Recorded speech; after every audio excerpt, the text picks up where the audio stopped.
la revue Droit et Santé, c'est déjà une dame qui est d'âge mûr, puisque nous l'avons créée il y a environ 17 ans. Le Centre Droit et Santé de l'Université de Montpellier a une vingtaine d'années et très rapidement, cette équipe de recherche, cette équipe de formation souhaitait voir se développer une discipline qui était assez peu en vogue à l'époque, le droit médical et plus largement le droit de la santé. Alors, il y avait de grands noms de cette discipline déjà, mais ils étaient un peu isolés. Il existait quelques revues très souvent ancrées dans une approche très doctrinale et le souhait était de créer une publication régulière, rythmée, ancrée sur l'actualité, qui puisse faire de la place à la fois à une approche théorique et doctrinale, mais surtout à une approche pratique et extrêmement régulière sur la base de thématiques que nous avons appelées des rubriques, qui reviennent de façon systématique autour de la responsabilité, autour des contrats, autour du droit économique, de la santé, pour parvenir finalement aujourd'hui, au fur et à mesure des années, à 14 rubriques, puisque la rubrique e-santé a fait ensuite son apparition. L'idée était véritablement de construire une revue qui soit utile aux universitaires, mais aussi et peut-être surtout aux praticiens, à ceux qui, dans le quotidien, vont être confrontés au droit, au management de la santé, au droit des établissements. Ça n'est pas simplement une veille juridique. Cependant, il y a une véritable analyse, mais elle est scanographique, c'est-à-dire qu'on va à l'essentiel. Et puis, il y a un ton, je crois, qui est reconnu des lecteurs. Le ton est léger. Et si vous voulez, la maxime de la revue pourrait être: on peut être sérieux sans être triste. Et donc, on essaye d'adopter sur des questions souvent très lourdes un ton un petit peu léger. Le tout basé sur une équipe qui s'est bien entendu étoffée, des équipes de rédacteurs qui se sont étoffées, mais avec la pérennité de la rédaction en chef, puisque il y a finalement eu relativement peu de mouvements dans la rédaction en chef, et bien entendu dans le partenariat très fort que nous avons noué avec les études hospitalières.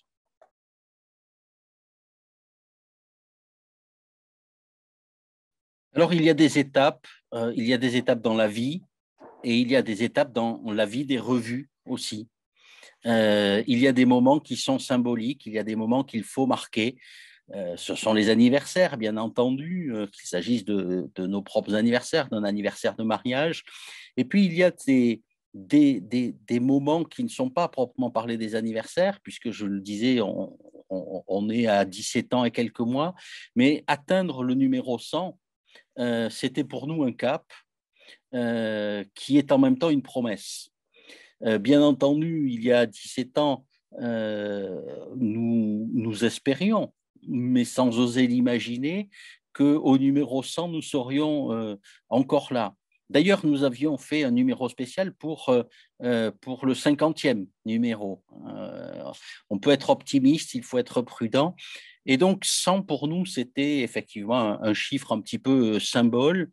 L'idée était de garder la structure de la revue à travers ces rubriques, mais de demander à des anciens auteurs, à des grands noms, mais aussi à de jeunes talents, d'essayer de regarder 100 ans en arrière euh, sur le même thème, ce qui s'était passé, comment les choses avaient évolué, 100 ans de secret professionnel, 100 ans de bioéthique un petit peu plus compliqué, 100 ans de droit pénal de la santé, 100 ans d'information et de consentement, on a 100 ans d'interruption de grossesse. Donc, on a essayé de balayer à prétexte pris du 100e numéro, finalement, un siècle.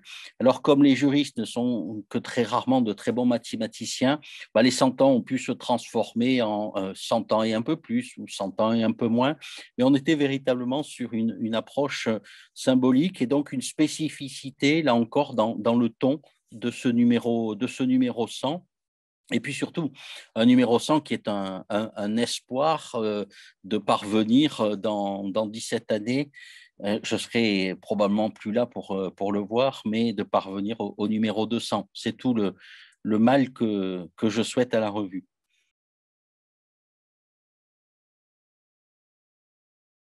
C'est un point d'étape important. C'est une idée qui germe depuis quelque temps, à la fois chez M. Clément et chez moi-même, et qui malheureusement a rencontré un contexte un petit peu particulier.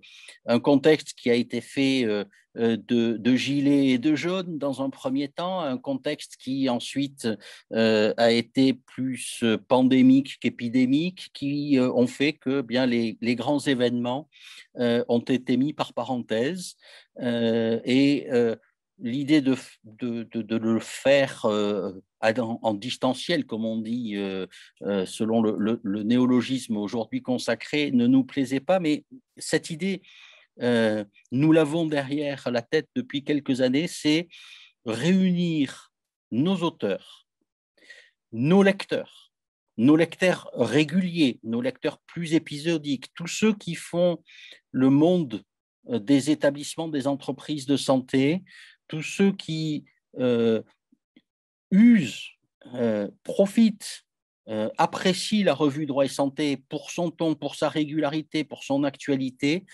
réunir symboliquement dans un lieu régulièrement, c'est-à-dire, là encore symboliquement, une fois par an pour deux choses.